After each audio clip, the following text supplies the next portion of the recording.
সময় সংলাপে স্বাগত জানাচ্ছি। আমি তুষার আব্দুল। সময় সংলাপে আজ আমার সঙ্গে যোগ দিয়েছেন অধ্যাপক ডক্টর মোর্শেদ শফিউল হাসান। স্যার, আপনাকে স্বাগত সময় সংলাপে। আমরা শিক্ষকদের নিয়ে কথা বলতে চাই যে আমরা বরাবরই বলে থাকি যে নানা রকম শিক্ষা নীতি, পরীক্ষা পদ্ধতি, অনেক কথাই বলা হচ্ছে।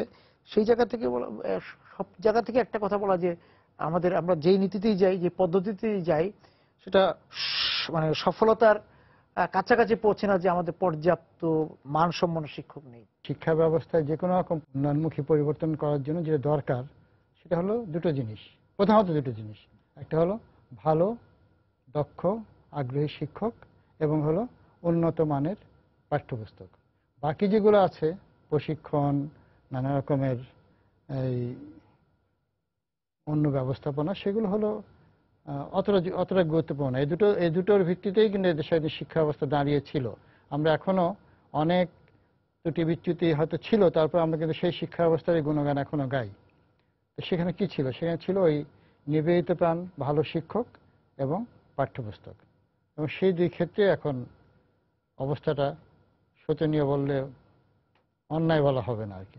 আমরা যদি সরকারি প্রাথমিকের কথা যদি বলি, সেই জায়গার শিক্ষকদের মান নিয়ে বলা হচ্ছে যে সেখানে যে সমাজের যে স্তরের ছেলেমেয়েরা পড়ছে এবং তাদের সেখানে একটা শ্রেণী বৈষম্য তৈরি হচ্ছে, এবং সেখানে যারা চাকরি করতে যাচ্ছেন তাদের শিক্ষার মান নিয়েও প্রশ্ন আছে যে কোন মানের, কোন স্তরের শিক্ষকদেরকে আমরা এখানে নিয়োগ দিব।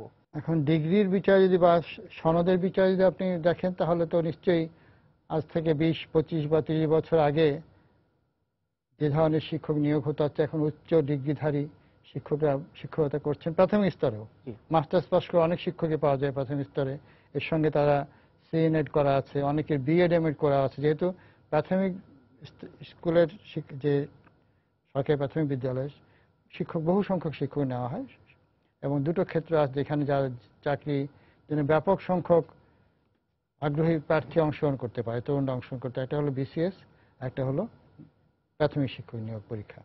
তো ফলে অনেকে যায়, হয়তো তারা ওই শিক্ষকতাকে তারা ব্রত হিসাবে নিয়েছে, শিক্ষকতা করার কখনো স্বপ্ন দেখেছে, কিন্তু শিক্ষকতা করতে চায় এমন হয়তো না।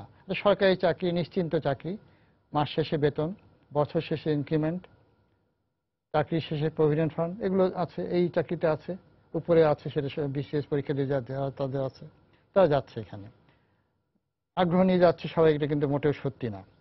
আর দ্বিতীয়ত হলো যে এই যে শিক্ষক নিয়োগ, এটা নিয়ে তো অনেক কথাবার্তা শোনা যায় এবং কিছুটা জানাও আমরা সবাই কম বেশি জানি। আমাদের আত্মীয়স্বজনরা অনেকে শিক্ষকতা পেয়েছেন কিভাবে, সেটাও আমরা জানি। এখানে অনেক কিছুই লেনদেনের ব্যাপার আছে, অনেক ব্যাপারই আছে।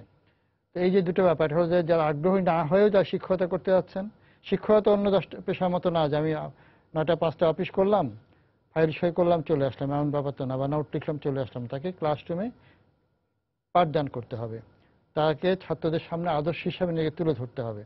তো এই কাজটি তো অনাগ্রহী লোক দিয়ে সম্ভব না। এবং যে প্রাথমিক শিক্ষকদের যে প্রশিক্ষণ ব্যবস্থা, সেটা সম্পর্কে নিশ্চয়ই আপনি জানেন। যে প্রশিক্ষণের ব্যাপারটি হলো যে প্রশিক্ষণ একটা রুটিন ওয়ার্ক, একটা একজন বারবারই প্রশিক্ষণ নেয় এবং সবাইকে প্রশিক্ষণ নিতে হয়। একটা প্রশিক্ষণ নিয়ে তার চাকরিতে ঢোকেন, এবং যে ইন সার্ভিস ট্রেনিং সেটা কিন্তু সবসময় চলে। কিন্তু এই প্রশিক্ষণের ফলাফলটা কি হয় সেটা বোঝা মুশকিল। নিশ্চয়ই কিছু ভালো দিক আছে, কিন্তু তারপরেও তো কথা হলো যে শিক্ষা আমরা বলি, তারপর বলি আমরা যারা যেসব শিক্ষকের কাছে পড়েছি প্রাথমিক স্তরে, মাধ্যমিক স্তরে, তাদের অনেকে প্রশিক্ষণ কিন্তু ছিল না। কিন্তু আমাদের বড় বড় যারা শিক্ষা বিভাগে, যারা প্রশাসনে যারা কর্মকর্তা আছেন, আমাদের বড় বড় যারা আমলারা আছেন, তারা দেখি বিভিন্ন সেমিনারে, শিক্ষা সংক্রান্ত সেমিনারে গিয়েও তারা বলেন আমরা যেসব শিক্ষকের কাছে পড়েছি, তো সেই শিক্ষকের মধ্যে কি ছিল যে এই শিক্ষকের মধ্যে নাই? সেই শিক্ষকদের আগ্রহ ছিল এবং এই ধরনের আদর্শবোধ ছিল, এবং তারা শিক্ষকতাকে ব্রত হিসাবে নিতেন। তারা একটা ছাত্র কেন স্কুলে আসছে না, তার সমস্যাটা কি জানতেন, তার বাড়িতে গিয়ে খোঁজ নিতে। হয়তো এখন সম্ভব না বাস্তব কারণে, অনেকগুলো কারণও আছে। এখন তো সেরকম যোগাযোগটা নাই শিক্ষকের সঙ্গে ছাত্রের। তার সঙ্গে আর অনেকে যুক্ত হয়েছে। এই যে প্রাইভেট কোচিং, এটা প্রাথমিক স্তরে পর্যন্ত প্রসারিত হয়েছে। শিক্ষার যে নানা ধারার ব্যাপারগুলো আমরা বলি, এটাও একটি ভয়াবহ বাস্তবতা যে শিক্ষার মধ্যে একটা আমরা সরকারি প্রাথমিক বিদ্যালয় বলছি, এটা বাংলা মাধ্যম শিক্ষা, এখানে আবার ইংলিশ ভার্সন চালু হয়েছে। যেটা আমি আগে বোধহয় বলেছি যে ইংলিশ মিডিয়াম তো আছেই, মধ্যবিত্ত বা নিম্ন মধ্যবিত্ত ঘরে যেসব অভিভাবকদের হয়তো স্বাদ আছে, সাধ্য নেই, তারা ইংলিশ মিডিয়ামে পড়াতে পারেন না, তারা ইংলিশ ভার্সনে পড়াচ্ছেন। ইংলিশ মিডিয়াম আছে, তারপরে আপনার যেটা আছে যে আপনার ইবতেদায়ী মাদ্রাসা যেগুলো আছে সেগুলো কওমি মাদ্রাসা আছে। এভাবে সমাজের শিক্ষা একটা এক ধরনের বৈষম্য তৈরি করা একটা কাজটি খুব সুচারুভাবে সম্পাদন করছে, আমরা সে জানিও। এবং এই যে সরকারি প্রাথমিক বিদ্যালয়গুলোতে যারা শিক্ষক আছে তাদের কথা আমরা জানি, তারা তো আমাদের সংখ্যার হিসাবেও আছে। এছাড়াও কিন্তু পাড়া মহল্লা সারা দেশ জুড়েই অনেক কিন্ডারগার্টেন আছে, সেখানে তারপর প্রি স্কুল ধরনের স্কুলগুলো আছে, বিদ্যালয় আছে, সেখানেও কিন্তু স্যার অনেক শিক্ষক শিক্ষাদান করে যাচ্ছেন নিজের মতো করে। তারা হয়তো অন্যান্য কাজ করে বা না করে বা কিছুটা সময় কাটানোর জন্য কিছু ভাবে নানাভাবে এখানে যুক্ত হচ্ছেন, আমরা জানি। তারাও কিন্তু আমাদের সন্তানদেরকে শিক্ষা দিচ্ছেন। সেই দেখভালটাকে তারা কি বিষয়ে ভিত্তিতে শিক্ষা দিচ্ছেন? তাদের কোনো তদারকি সে অর্থে নাই, কোনো প্রশিক্ষণ, তাদের সংখ্যা কিন্তু স্যার কম না, কোনো কিন্তু প্রশিক্ষণও তাদের নাই। হ্যাঁ, এবং আমাদের খুব যারা মানে বলা যায় একটু সচ্ছল মানুষ, তারা কিন্তু ওইসব স্কুলে পড়াচ্ছেন, যেগুলো ভালোই কিন্ডারগার্টেন যদি বলি আমরা, তাদের কোনো ট্রেনিং এর কোনো ব্যবস্থা ভাবে নাই। এবং শহরেও ঢাকা শহরে এমন অনেক কিন্ডারগার্টেন আছে সেখানে যাদের যে বেতন দেওয়া হয় শিক্ষকদেরকে, তাদের রিক্সা ভাড়া বা মহিলা হলে বলতে পারি যে প্রসাধন চর্চার খরচটা হয় না। হ্যাঁ, কিন্তু আমরা সেখানেই পড়ে। আমি একটা উদাহরণ দিতে পারি, অনেক মাস থেকে বেশ 30 বছরও আগে হবে, আমি একটা মফস্বল গেছিলাম, একটা জেলার একটা মফস্বল অঞ্চলে, মফস্বল অঞ্চলে, শহর বললেও হবে না। সেইখানে স্কুল পরিদর্শন করতে গিয়ে আমি হেডমাস্টারের সাথে কথা বলছিলাম। তাকে জিজ্ঞেস করলাম যে তার স্কুলের শিক্ষকদের মানে শিক্ষাগত মান কিরকম, ট্রেনিং কিরকম। তো সেখানে দেখা যাচ্ছে অনেকেই ডিগ্রি পাস, তাদের সিএনএর ট্রেনিং করা আছে, অনেকে বিএড করা আছে, এবং নিয়মিত ক্লাস্টার ট্রেনিং হয়। হ্যাঁ, কিন্তু তারপরে আমি শেষ পর্যন্ত একটা প্রশ্ন করলাম যে আপনার ছেলে মেয়েরা কোথায় পড়ে? তো তার ছেলে বা মেয়ে বলেছিল এতদিন পর মনে নাই, সে পড়ে ওইখানে কিন্ডারগার্টেন। এটা খুব সেই সময় কল্পনার বাইরে ব্যাপার ছিল। এটা কিন্ডারগার্টেন স্কুল, মানে এই ধরনের নামে একটা স্কুল হয়েছে, সেইখানে পড়ে। স্বাভাবিকভাবে প্রশ্ন করলাম যে কেন পড়ে? বলেন যে তার মা চায় বলে পড়ে, হয়তো উনিও চান, কারণ ওইখানে একটা বলার মতো একটা বিষয়, কিন্ডারগার্টেন স্কুলে পড়ছে। এবং এখানে আমাদের মধ্যবিত্ত থেকে শহরে অনেকে বলে এটা যে না ঠিক আছে, মেনে নিচ্ছে যে হ্যাঁ সরকারি প্রাথমিক বিদ্যালয়ে শিক্ষকদের শিক্ষাগত যোগ্যতা বেশি, সেখানে তাদের সুযোগ সুবিধা অনেক বেশি, তারপরেও তারা এখানে কেন পড়ান না, এই প্রশ্নের উত্তর তারা দিবে ওখানে পরিবেশ নেই। পরিবেশ নেই কি অর্থে? যে সরকারি প্রাথমিক বিদ্যালয়ে বস্তির ছেলেরা পড়তে আসে, তিনি চান না তার ছেলে বস্তির ছেলের সঙ্গে বসে পড়ুক এবং সেখানে তাদের ভাষায় গালি শিখে আসুক। এটা তাদের একটা যুক্তি একটা আছে। আমি একটা বিরতিতে যেতে চাই স্যার, এসে একটু কথা বলবো যে স্কুলের শিক্ষক, মাধ্যমিক পর্যায়ে যে শিক্ষকরা আছেন, কারণ এই মাধ্যমিক পর্যায়ের শিক্ষকদের সঙ্গে আবার কোচিং এবং ব্যাচে পড়া বিভিন্ন রকম এই প্রাথমিক পর্যায়ে চলে গেছে। হ্যাঁ, প্রাথমিকও আছে কিন্তু মাধ্যমিক এটা বড় ভাবে আছে। সেইটা নিয়ে যদি কথা বলি, এবং সেইখানে কারা শিক্ষক আছেন, আগে তো মাধ্যমিকের অনেক শিক্ষক, সেটা আপনি আপনার ভাষায় যেটা মফস্বলে যে বলেন, সেখানকার শিক্ষক কিন্তু অনেক বিখ্যাত শিক্ষক ছিলেন। হ্যাঁ, তাদের নিয়ে যদি আমরা একটু কথা বলতে চাই। আপনি একটু আগে বলছিলেন যে বিখ্যাত শিক্ষক, তো আমাদের সময়ে বা আমাদের আগের সময়ে যারা বিখ্যাত শিক্ষক কারা ছিলেন?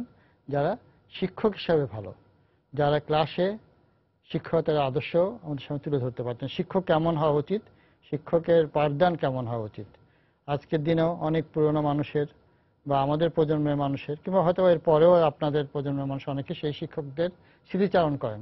স্মৃতিকথায় তাদের কথা উল্লেখ পাওয়া যায়, আমি অমুক শিক্ষকের কাছে হাই স্কুল পর্যায়ে পড়েছিলাম, এমন বিখ্যাত। লিখছেন যে তিনি একজন বিখ্যাত শিক্ষক ছিলেন আমাদের এলাকার।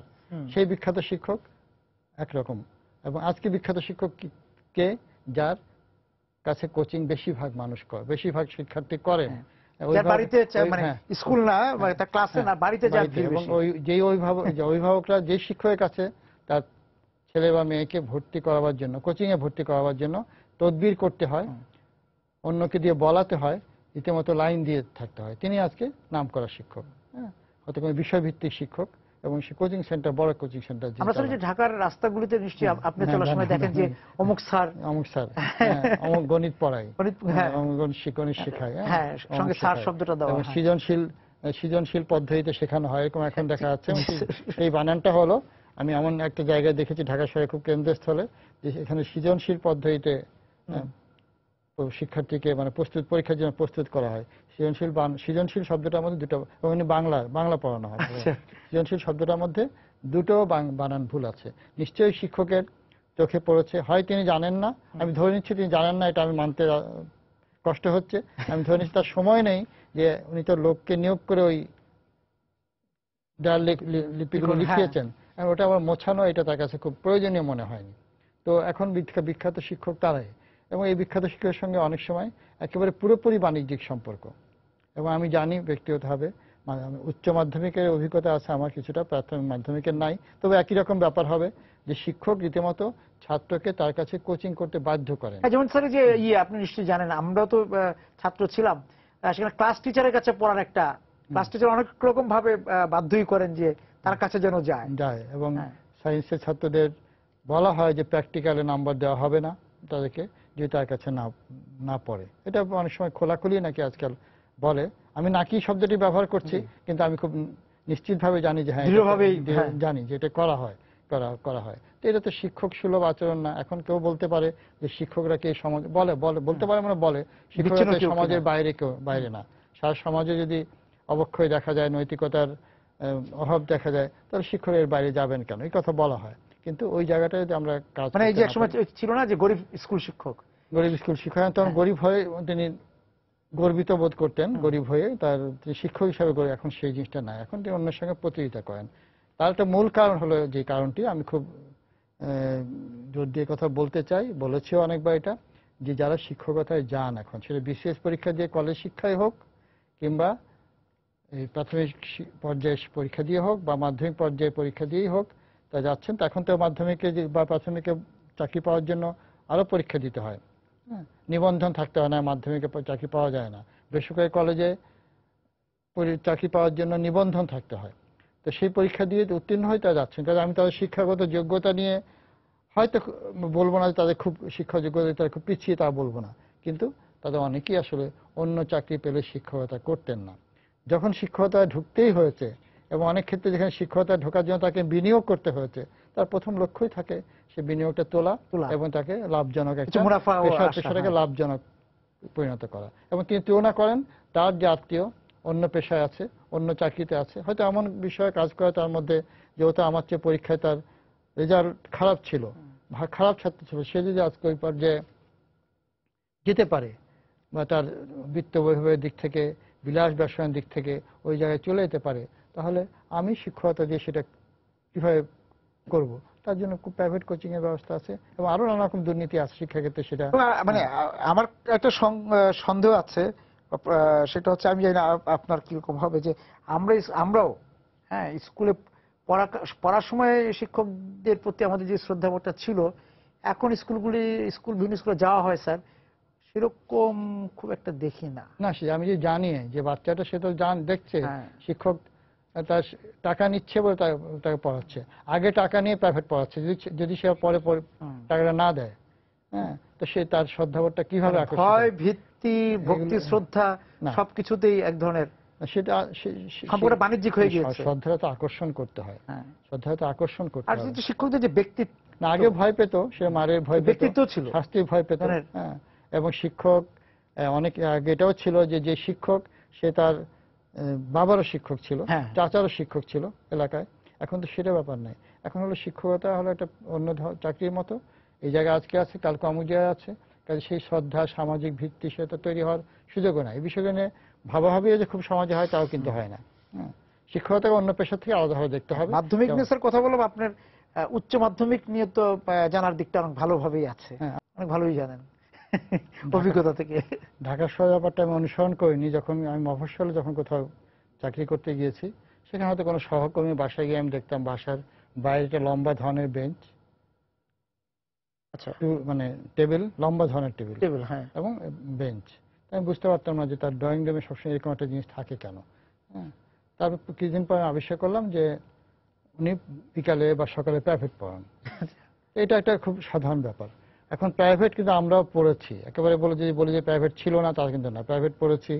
আবার আগে গৃহশিক্ষকতার ব্যাপারটা ছিল, গরিব নিম্নবিত্ত অনেকে জায়গি থাকতো, এবং ওইটা গৃহশিক্ষকতা থাকতো এবং সেগুলো পড়ানো হতো। একেবারে যে নতুন কিছু তা কিন্তু না। তার সাথে এখন যে ব্যাপারটি পার্থক্য, যেটি অন্য কারোর কাছে কিন্তু প্রাইভেট পড়ে না, পরে হলো কলেজেরই শিক্ষকের কাছে বা স্কুলের শিক্ষকের কাছে, তার কাছেই প্রাইভেট পড়ে। এই প্রাইভেট পড়ার সঙ্গে প্রশ্ন পাওয়া, কমন বলে বলা হয় যে কমন Common পড়া। পড়ার ব্যাপার আছে, প্রশ্ন পাওয়া, নাম্বার পাওয়া, এই অনেক কিছু সম্পর্ক জড়িত এর সঙ্গে। কাজে ওই প্রাইভেট পড়া, যে আমি আমার স্কুলের পড়াতে হয়তো আমি যথেষ্ট আমার মানে একটা বাচ্চা ছেলে মানে বা আমার ছেলে বা পাঠ্যক্রম বা সিলেবাস শেষ করতে পারছি না, বা আমি আমার পিছিয়ে পড়া ছাত্র থাকতে পারে, আমি ধারণ করতে পারছি না, সেখানে আমি পড়ছি অন্য প্রাইভেট শিক্ষকের কাছে, বা অভিভাবকের সামর্থ্য আছে তিনি পড়াচ্ছেন, সেটা এক জিনিস। কিন্তু এখানে শিক্ষকের ওই কলেজেরই শিক্ষকের কাছে পড়ানো হচ্ছে, ওই ক্লাস টিচারের কাছে পড়ানো হচ্ছে, এবং তিনি মানুষ তো, তিনি নিশ্চয়ই যে তার কাছে প্রাইভেট পড়ে এবং যে তার কাছে প্রাইভেট পড়ে না তার ব্যাপারে ভালো হতো যদি পরীক্ষার খাতার ক্ষেত্রে বা অন্যান্য ক্ষেত্রে সমদৃষ্টি নিয়ে দেখতে পারতেন, যে দেখা সে দেখতে মানে ইশারা ইঙ্গিতে হলো একটা প্রশ্নের কথা বলে দেওয়া। সেটা বলেই দেওয়া হয়, যিনি যে শিক্ষক ক্লাসে ছিল পড়ান না তিনি প্রশ্ন বলে দিবেনই, তিনি কমন পড়ার ব্যবস্থা করে দিবেনই। এবং ওই যে আপনি স্যার যেটা বললেন যে ওই যে প্রাইভেট পড়া, সেটা তো আমরাও পড়েছি, তো সেই ক্ষেত্রে হ্যাঁ আমাদের সময় যে কিছুটা এরকম ছিল না তা না, তো তার চেয়ে অনেকটাই বেশি ছিল হচ্ছে যে শিক্ষকরা 3-4টি বইয়ের কথা বলতেন, ওই বই থেকে আমরা নোট করতাম। এখন স্যার এই যে তারপর ওই শিক্ষকের কাছে নিয়ে গেলে উনি নোটগুলো দেখে ঠিকঠাক করে দিতেন, কিন্তু এখন তো স্যার সরাসরি শীট দিয়ে দেওয়া হচ্ছে। সে সময় কোথায় নোট দেখার, সে সময় তো নাই। মানে আমরা তো ওই যে ওইরকম লিখতে শিখলাম, আসলে নোট করতে যাও কিন্তু এক ধরনের লিখতে শেখা লিখতে শেখা। এবং আগে আমাদের সময় ছিল যে যে অভ্যন্তরীণ যে পরীক্ষাগুলো হয় বোর্ড বিশ্ববিদ্যালয় পরীক্ষা ছাড়া, সেই পরীক্ষাগুলো খাতা ছাত্রকে দেখতে দেওয়া হতো। একটা ছাত্র ভুল লিখছে, সে ভুল জেনে ভুল লিখছে না, সে ওটাকে শুদ্ধ জানে বলে সে ভুল লিখছে, কিন্তু সে তখনই জানতে পারবে যখন আমি তার খাতার ওইভাবে পরীক্ষা করব, খাতা দাগ দিব, তাই খাতা দিব, তখন সে প্রশ্ন করবে যে আমি এটা কেন দাগ দেওয়া হয়েছে, কেন এখানে গোল চিহ্ন দেওয়া হলো, কেন আন্ডারলাইন করা হলো, কেন প্রশ্নবোধক চিহ্ন করা হলো। সে খাতা দেখতে পাচ্ছে না, এরপর সে ভুলটা জেনেই যাচ্ছে, আমি তা খাওয়া দেখতে দিচ্ছি না, নানা অজুহাত আছে এখানে না দেখার পক্ষে। এবং যেহেতু কেউ অনেকে দেখতে দিতে চায় না, আমি চেষ্টা করেছি কখনো কখনো, কলেজ লেভেলেও চেষ্টা করেছি, পরে যখন আমি একটা বিশ্ববিদ্যালয় শিক্ষকতা করেছি তখন চেষ্টা করেছি, কিন্তু এটা পারিনি, আমি নিজেকে চালু রাখতে পারিনি যে খাতা ছাত্রকে দেখতে দেওয়া। এবং তার ফলাফল এটা থেকে একটা আবিষ্কার আমি বলি যে আমাদের খুব ভালো এক ছাত্রী বা ছাত্র কয়েকজন মিলে একবার তাদের পরীক্ষার খাতায় তারা যেমন রবীন্দ্রনাথের কথা লিখছে, শরৎচন্দ্র লিখছে, তারা সেখানে তার চন্দ্রবিন্দু ছায়া লিখছে। আচ্ছা, তা আমি গোল দাগ দিলাম। আমি যাদের কথা বলছি তারা কিন্তু তুলনামূলক ভালো ছাত্র, তারা বলে স্যার দাগ দিয়েছেন, কারণ খাতা দিয়েছিলাম সেবার, তো দাগ দিলেন কেন? এখন তুমি এই রবীন্দ্রনাথ শরৎচন্দ্রের নাম কি তার চন্দ্রবিন্দু লিখতে হবে না? বলে স্যার আমাদেরকে তো কেউ তো এটা বলেনি। বলছে সে আমাদের কেউ বলেনি। আমি বললাম যে তোমাদের এটা তো এখানে বলার কথা, অনার্সের ক্লাসে বলার কথা না, এটা স্কুলে শেখানোর কথা। বলে কখনোই স্যার বলেনি। আমি বিশ্বাস করছি কখনোই কেউ বলেনি। এই যে সে জানতে পারলো, এবং ওই যে আমি দাগ দিলাম সে জানলো, মনে হয় সে আর ভুলটা করবে না, কিন্তু সেই সুযোগ তো এখন নাই। কিন্তু আমরা স্কুলে দেখেছি যে টিচাররা দাগ দিচ্ছে, খাতার মধ্যে প্রশ্নবোধক চিহ্ন দিচ্ছে, কোথাও কেটে দিচ্ছে, আমরা বুঝতে পারছি এগুলো আমার ভুল হয়েছে। এখন সুযোগটা আপনার না, খাওয়া দেখার সুযোগ পাচ্ছেন না, বানান ভুলটা হচ্ছে, বানান ভুলের তো কোনো ব্যাপারই না। এখন বোর্ড থেকে বলে দেওয়া হয়, যদিও বারবার সরকার পক্ষ থেকে বলা হচ্ছে কোনো নির্দেশ নাই, কিন্তু যারা পরীক্ষার খাতা দেখেন তারা জানেন যে বলে দেওয়া হয় যে বাংলা ইংরেজির জন্য বানান ভুলের জন্য নাম্বার কাটার দরকার নেই, আপনি অ্যাটেম্প করলেই তাকে নাম্বার দিবেন, বলা হয়েছে। বা সে লেখার চেষ্টা করেছে, হয়তো অ্যাটেম্প করার হলেই নাম্বার দিবেন, হ্যাঁ মোটামুটি শুদ্ধ হলেই ভালো নাম্বার দিবেন, বলে দেওয়া হচ্ছে। এবং সে মোটামুটি সবাই 80 কি বলে A+ নিয়ে বাসায় ফিরছে। অভিভাবকদের এটা নিয়ে কোনো বিক্ষোভ নাই যে বিক্ষোভ হতো যদি কেউ পেত আর কেউ না পেত, কিন্তু সবাই পাচ্ছে, কাজে কারো আর বিক্ষোভ নাই। তারাই আবার পরীক্ষা দিতে যাচ্ছে, অ্যাডমিশন টেস্ট, ইন্টারমিডিয়েট পাস করে যখন বিশ্ববিদ্যালয়ে পরীক্ষা যাচ্ছে, তখন দেখা যাচ্ছে ইংরেজিতে সে শূন্যই পাচ্ছে, লিখতে পারছে না। কারণটা তো এখানেই। হ্যাঁ, বিশ্ববিদ্যালয়ের একজন শিক্ষক এখানে বসেই আমাকে বলেছিলেন যে যখন প্রথম যে ক্লাস, সেই ক্লাসে যখন তাদেরকে ফ্রি হ্যান্ড বা মুক্তভাবে লিখতে বলেন যে কোনো বিষয় লিখে আনো, তখন অনেকেই লিখতে পারে না, সবাই GPA 5 গোল্ডেন GPA পাওয়া, লিখতে পারে না, কারণ সে তো টিক চিহ্ন দিয়ে অনেকখানি পাস করেছে আর বাকিটা মুখস্থ করে। আর যে পাঠ্য বই বলছি আমরা, এর সঙ্গে অন্যান্য বই দেখে, পাঠ্য বই আপনার পড়ে না। আমি বেশিরভাগ বই দেখি ছেলেমেয়েরা যেটা পড়ে, এখন পড়ে, আমি তখন শিক্ষকতার সঙ্গে নাই, আমার সময়ও দেখেছি এখনো দেখছি যে প্রশ্ন উত্তর এটাই হলো তাদের পাঠ্য বই। আমি একজনকে জিজ্ঞেস করলাম, আমার ছাত্রকে জিজ্ঞেস করলাম তোমার মূল বইটা কোনটা, বলে এটাই তো মূল বই। গাইড বই না, গাইড বই আবার একটা, মূল বইটি তৈরি হচ্ছে এভাবে, যেগুলো বোর্ডের বই, সেগুলো প্রশ্ন উত্তর তৈরি করা হচ্ছে। পুরো বিষয়টি সম্পর্কে রচনাটা কোথায়, সামগ্রিক ধারণা তার তৈরি হচ্ছে না। মুখস্থের ব্যাপারটা আগেও ছিল, কিন্তু এখন সে ওইটুকুই মুখস্থ করছে, আগে পরে তার কিছু আর জানা নেই। সেই গল্পটা, সেই প্রবন্ধটা সে পড়তে পারছে না। যাচ্ছে না, এর বাইরে সে আর কেউ জানছে না, এর বাইরে সে কিছু আর জানছে না। জানার প্রসঙ্গে স্যার আসলে এই জায়গাতে একটু আসতে চাই, বিরতিতে যাব, তার আগে একটু শুরুই করে দিতে চাই যে আপনার কাছে বলে রেখে যেতে চাই যে এই যে আমরা মাধ্যমিক, প্রাথমিক এবং বিশেষ করে কলেজ এবং বিশ্ববিদ্যালয় পর্যায়ের শিক্ষকদের আগে আমরা যেমন স্কুলেও যেমন জানতাম যে আমার স্কুলের যে ভূগোল শিক্ষক, তার মতো ভূগোল আর এই তল্লাটে আছে কিনা কোন স্কুলে না, এরকম ইতিহাস তিনি কি যে জানেন না সেটা, উনি যে ইতিহাসের কি জানেন না বা ভূগোলের কি জানেন না সেটা জানা মুশকিল। এবং পরবর্তীতে যখন আমরা বিশ্ববিদ্যালয় পর্যায়ে এসেছি বা আরো বিভিন্ন জায়গায় গিয়েছি, দেখেছি ওই শিক্ষক যা জানতেন আমরা ওই শিক্ষকের দেখার পাইনি। সুতরাং সেই পড়া, সেই জ্ঞানের চর্চাটা, প্রজ্ঞার চর্চাটা স্কুল কলেজ থেকে কোথায় গেল? বিশ্ববিদ্যালয় তো একই বিষয়। আমি একটু বিরতি থেকে আসতে চাই। তার মতো আর মানে তুলনা করাটা খুব মুশকিলের ব্যাপার ছিল। সেটা ধর্ম শিক্ষকও যদি হন, তারও যে প্রজ্ঞা ছিল ধর্ম বিষয়ে, সেটা কিন্তু পরবর্তীতে আমরা দেখছি না। হয়তো আছেন, সংখ্যা তার একদমই শিক্ষকতায় নেই, তার শিক্ষকতায় খুব কম আছেন। তার শিক্ষকতায় খুব কম আছেন আমার ধারণা।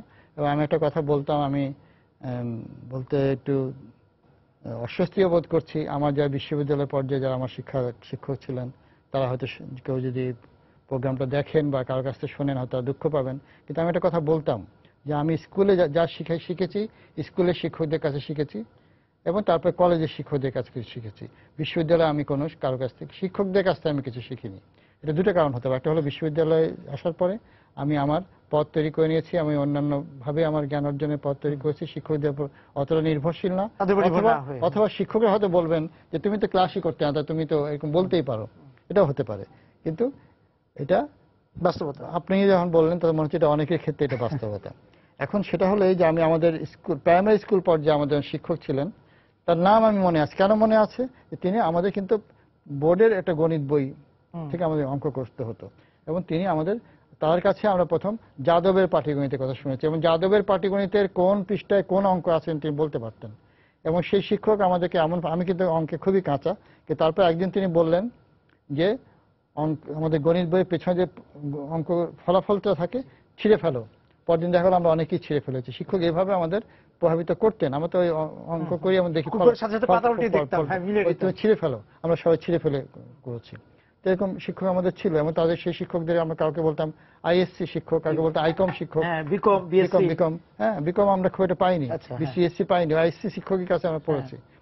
তো সেই মানে শিক্ষক তো এখন তো আইএসসি কেন, এমএসসি শিক্ষক তো অনেক স্কুলে আছে, অনেকে কলেজ পর্যায়ে পিএইচডি শিক্ষক আছে, বিশ্ববিদ্যালয়তে আছে ভুরি ভুরি। তাদের কাছ থেকে এই শিক্ষা তো আমরা পাই, এটা পাই না আমরা।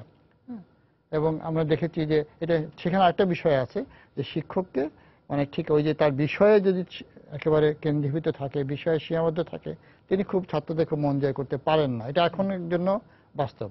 হয়তো পরীক্ষার জন্য ছাত্র তাকেই ভালো শিক্ষক বলবে, যে পরীক্ষার আগে তাকে প্রশ্নগুলো বলে দিবে এবং সেগুলো বেশিরভাগ কমন পড়বে। আর আমি ব্যক্তিগতভাবে মনে করি এমনিতেই সেই শিক্ষক ভালো যিনি ক্লাসে গল্প বলেন, নানা জ্ঞান বিজ্ঞানের কথা বলেন, ছাত্রের কাছে অনেক বিশাল একটা কি বলা যায় দিগন্ত উন্মোচন করে দেন, তাকে কিন্তু ভালো সে মনে করে। এটাও সত্যি। আমার অভিজ্ঞতা ব্যক্তিগত, আমি খুব ভালো স্কুলে পড়েছি। সেই স্কুলে আমাদের যিনি গণিতের শিক্ষক ছিলেন, তিনি খুবই কঠিন শিক্ষক ছিলেন, এবং তার বেতের ব্যবহার খুব ভালোভাবে তিনি করতেন। আগে নাকি অনেক করতেন, আমাদের সময় এটা কমে গেছে তার। তো তিনি আমাদের গণিত অবশ্যই করাতেন, সায়েন্সে পড়েছি আমি, গণিত অবশ্যই করাতেন, কিন্তু তিনি তার ক্লাসে নাদির শাহ মহিউদ্দৌলা মজুমদারের পুরো কবিতাটি মুখস্থ বলতে পারতেন। আমাদের যিনি ফিজিক্সের শিক্ষক ছিলেন, তিনি আমাদের ক্লাসে একদিন প্রথম জিজ্ঞেস করা হয়েছিল তার বাড়ি কোথায়। তার বাড়ি হলো যেখানে সূর্য সেনের জন্ম। তিনি প্রথম বাড়ির জায়গাটির নাম বললেন, এবং তারপরে তিনি বললেন যে তার জন্ম হলো সূর্য সেনের জন্মস্থান, তার গর্ব করেই বললেন, সেটা পাকিস্তান আমলের কথা। এবং তারপরে তিনি দুদিন ধরে আমাদেরকে চট্টগ্রাম অস্ত্রাগার লুণ্ঠনের ঘটনাটি বললেন। এটা তিনি তো আমাদের একটা মুগ্ধতা অর্জন করেছেন, সবার না হোক অনেকের মুগ্ধতা অর্জন করেছেন। আজকে এটা করাও যাবে না, কারণ আজকে যদি গণিতের শিক্ষক ওই কবিতা আবৃত্তি করেন, তাহলে অভিভাবক এসে বলবে যে আপনাকে কি গণিত পড়াতে দেওয়া হচ্ছে নাকি, বা তার প্রধান শিক্ষক এসেও সে একই কথা বলবেন। আমাদের ইন্টারমিডিয়েটে আমাদের যিনি অর্থনীতি পড়াতেন, তিনি পরে তিনি বিশ্ববিদ্যালয়ের ভাইস চ্যান্সেলর হয়েছিলেন, তিনি আমাদের ক্লাসে শেষের কবিতার কথা বলতেন, অর্থনীতি পড়াতে গিয়ে কোনো প্রসঙ্গে বলতেন।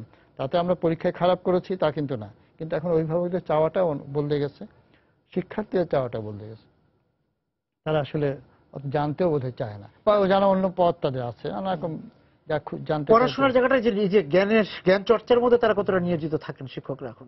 না, ওই তো পরিষ্কার এখন যেটা হয় যে বিদ্যা দান করছেন, আমি অস্বীকার করি, বিদ্যা দান নিজেরা কতটুকু পড়ছেন, নিজেদেরকে হালনাগাদ রাখার জন্য নিজেদের তো একটা পাঠের মধ্যে থাকতে হবে। সেটা তো সত্য কথা, আমাদের শিক্ষকদের পড়াশোনাটা খুবই কম। তার নিজের খণ্ডিত জ্ঞান তো কোনো জ্ঞান না, তিনি তার নিজের বিষয়টা ছাড়া অন্য কিছু পড়েন না, অন্য কোনো বিষয় তিনি পড়েন না বেশিরভাগ। আমি নিশ্চয়ই ব্যতিক্রম, তিনি যতটুকু জানেন ভাবেন যে এটাই বেশিরভাগ, এবং তিনি খুব যে বইটা পড়া শুধু ওই বইটা, ওইটাই আপডেটেড, সেখানেও তিনি আপডেটেড না। কোনো ছাত্র যদি জানে প্রশ্ন করে তাকে বেয়াদবি বিষয় মনে করা হয়, যে তোমার জানার দরকার নেই। হ্যাঁ, বইয়ের বাইরে কেন প্রশ্ন করছো, বা এটা তো এইসব কথা বলবে না তুমি। এবং যে কারণে দেখা যায় স্যার ওইরকম হয় যে অনেক ছাত্রছাত্রী বা শিক্ষার্থীরা যখন আজকাল তো শিক্ষার্থীরা চ্যালেঞ্জও করে যে আমি তো এটা জানি বা এটা মনে হয় এরকম না, তখন কিন্তু শিক্ষকরা সেটা মেনে নেন না। এমনকি এটা হচ্ছে আপনি যখন তুললেন কথাটা, একেবারে কিন্ডারগার্টেন স্কুল থেকে আরম্ভ করে, প্রাথমিক শিক্ষা থেকে আরম্ভ করে কলেজ পর্যন্ত এই ব্যাপারটা এরকম যে একজন ভুল অভিভাবক যে ভুল ধরেন যে শিক্ষক হয়তো টিক চিহ্ন দিয়েছে কিন্তু ভুল, কিংবা শিক্ষক কেটে দিয়েছে কিন্তু সঠিক, এটা যদি ছাত্র বলে সে তো বেয়াদবি মনে করা হবে। অভিভাবক যদি বলে যে আপনি এটা কেটে দিয়েছেন, এটা সঠিক, তাহলে তাকে বলা হবে যে আপনার ছেলে মেয়েকে নিয়ে যেতে পারেন, বলার কোনো সুযোগ নেই। এবং পরে অনেক ছাত্রছাত্রী এখন মনে করে যে শিক্ষক যা ভুল বললো সেটা ভুল জানে না শিক্ষার্থী, সেটাই সঠিক, বাবার সাথে সেটা নিয়ে কোনো কথা বলতে, বাবা বললে সে সঠিক না, পাঠ্য বই থাকলেও সঠিক না, শিক্ষক যেটা বলছেন সেটা। তারপর তো স্যার এই বাণিজ্যিকতার বাইরেও তো মানে কিছু কয়েকজন তো শিক্ষক এখনো হয়তো আছেন, কোণঠাসা অবস্থায় আছেন, তারা সত্যি শিক্ষকতার সঙ্গেই আছেন, তারা এখন বিলুপ্ত প্রজাতি মনে হয় না। এখন আমি যেহেতু পুরোনো দিনের মানুষ, আমি হয়তো একটু বেশি হতাশাবাদী কথাই বললাম এতক্ষণ ধরে, কিন্তু আমার মনে হয় না যে সেটা জেনে শুনে কেউ শিক্ষাকে ব্রত হিসাবে নিয়ে এখন শিক্ষকতায় কেউ যাবেন। আমাদের সময় যেমন আমাদের এটা রচনা লিখতে হতো, তোমার জীবনে উদ্দীপনের লক্ষ্য, সেখানে আমার শিক্ষকতা লিখতাম, অনেকে ডাক্তার লিখতেন তখন, এবং সেটা কি লিখতেন, ব্যতিক্রমহীন ভাবে লিখতেন যে ডাক্তার হয়ে আমি গ্রামে গিয়ে মানুষের সেবা করবো, চিকিৎসা সেবা করবো, এদেশে মানুষের চিকিৎসা করাবো, শিক্ষকতা হিসেবে জ্ঞানের আলো ছড়াবো, তাই তো?